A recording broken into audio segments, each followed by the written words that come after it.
Welcome to Service Unit Basics. This presentation is designed to familiarize you with Girl Scout principles, policies, and guidelines, service unit team positions, the registration process, a little bit of troop finances, troop organization, and training opportunities. Girl Scouts provides opportunities and resources to prepare girls to seek and meet the challenges of an ever-changing society. As a member of the Girl Scouts of the Chesapeake Bay, you must be committed to these principles.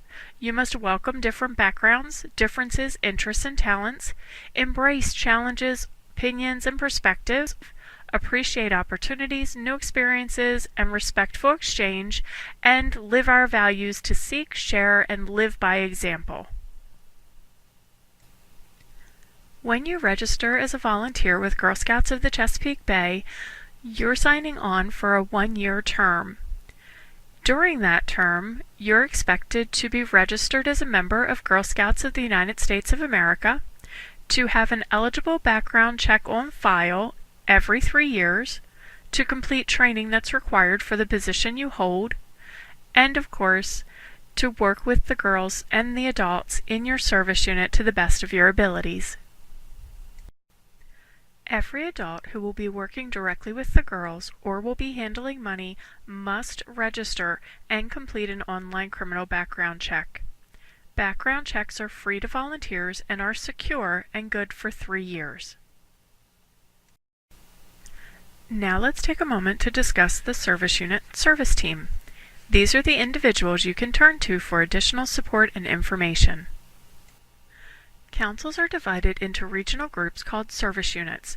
Each service unit consists of a service team whose members can help you with any question you may have. Service units conduct monthly meetings where volunteers and parents gather to share ideas and get information. The service unit also provides ongoing training for volunteers. Troops should make sure to have a representative at each service unit meeting.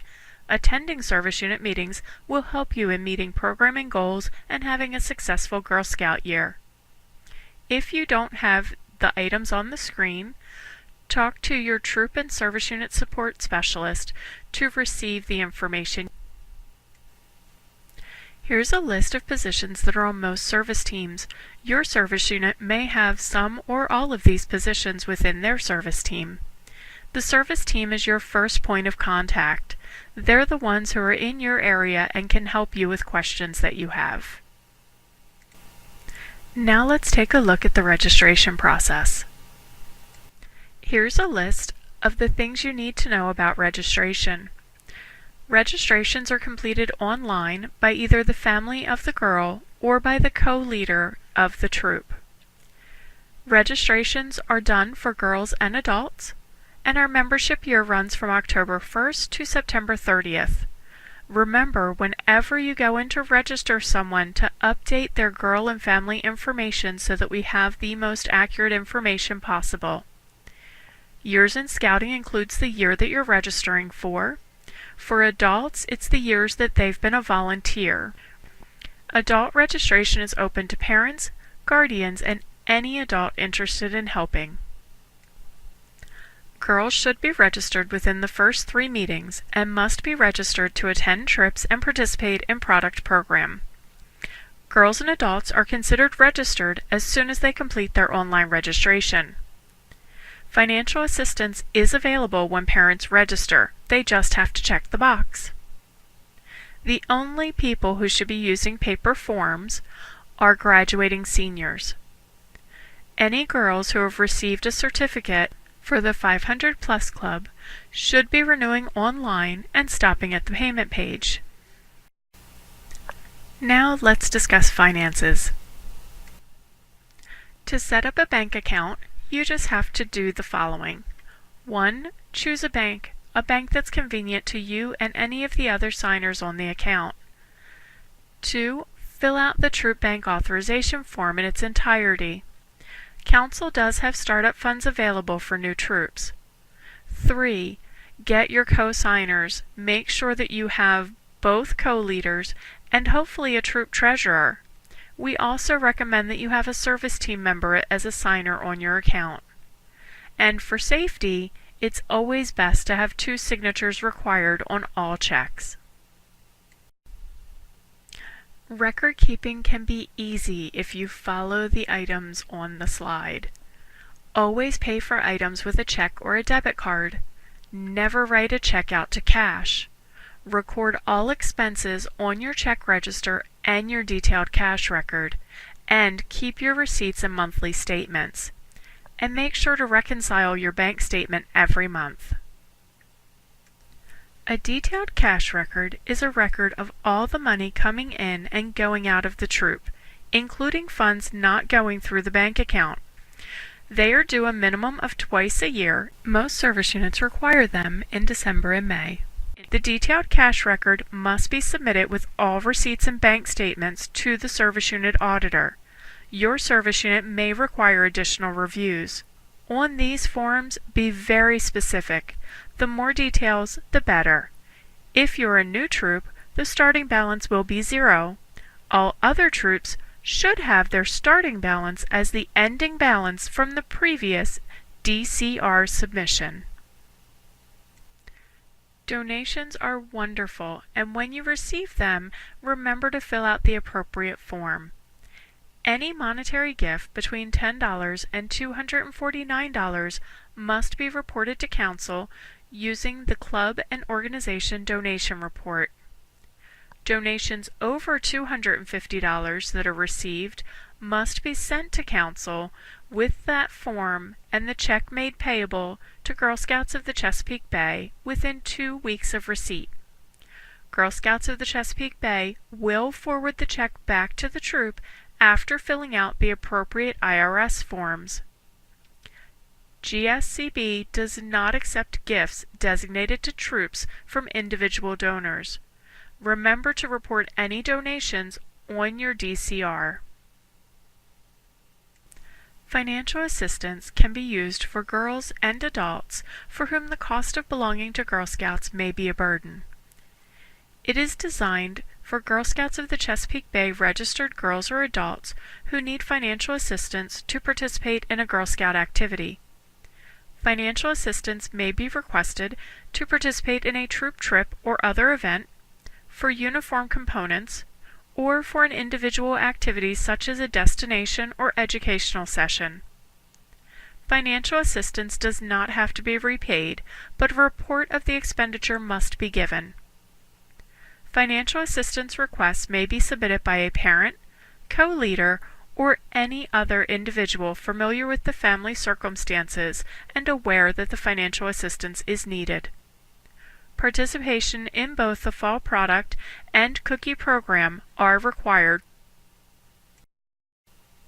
Girl Scouts of the Chesapeake Bay offers 2 product programs per year, the Fall Product Program and the Cookie program. Both offer girls the opportunity to not only earn money for their troop, but to learn entrepreneurial skills such as budgeting, sales, marketing, money handling, and manners. In addition, there are connections to earned awards. All program managers must be registered as Girl Scouts and complete the criminal background check. Remember, product programs should be used for programming purposes, not just to earn money. Girl Scout troops should be funded primarily through the Council-sponsored product sales and any troop dues. Sometimes troops need additional money for events or trips that they're planning. Any additional money-earning activities should be planned and carried out by the girls in partnerships with adults. Troops must submit the money-earning application along with a budget that shows the anticipated income and expenses. This must be approved by the service unit and council before the activity can occur. Additionally, since money earning is a voluntary activity, parents must grant permission for their daughters to participate. Now let's talk about troop organization. It is important to have a parents' meeting at the beginning of your scouting year to discuss expectations of the girls, of the parents, and of the co-leaders. Laying the foundation for what is expected of everyone at the beginning of the year helps everyone understand their role and responsibility within the troop. Some of the topics to discuss include registrations, dues, meeting day, meeting time, and meeting place, as well as financial assistance, planning the program for the year, budgeting for the year, and council-sponsored programs. There are plenty of opportunities for parents to get involved throughout the year. Get everyone involved. You can't do it alone. Parent involvement is key to a successful troop. In addition, service team members are there as resources to help you start the conversation. And we have a forum called Families Make It Happen that help you broach the subject with the parents in your troop. Once you've identified who will be helping you, make sure they fill out the appropriate position form. Remember that anyone working with the girls and/or handling money must be registered and complete a background check. At the end of the year, make sure you recognize them for their contributions to your troop. When you've decided on your troop meeting logistics, let parents know your expectations. Do you expect them to stay? Leave? If they stay, make sure you enlist them to help. If not, you may find them being disruptive. Make sure you have the proper girl and adult ratio for your program grade level and the activity that you're doing. Refer to Chapter 4 Safety-Wise in your copy of Volunteer Essentials. Remember, the most important part of the meeting is the fun, or the girls won't return. Discuss how frequently you will meet with the troop. The younger the girls, the more frequently you should meet.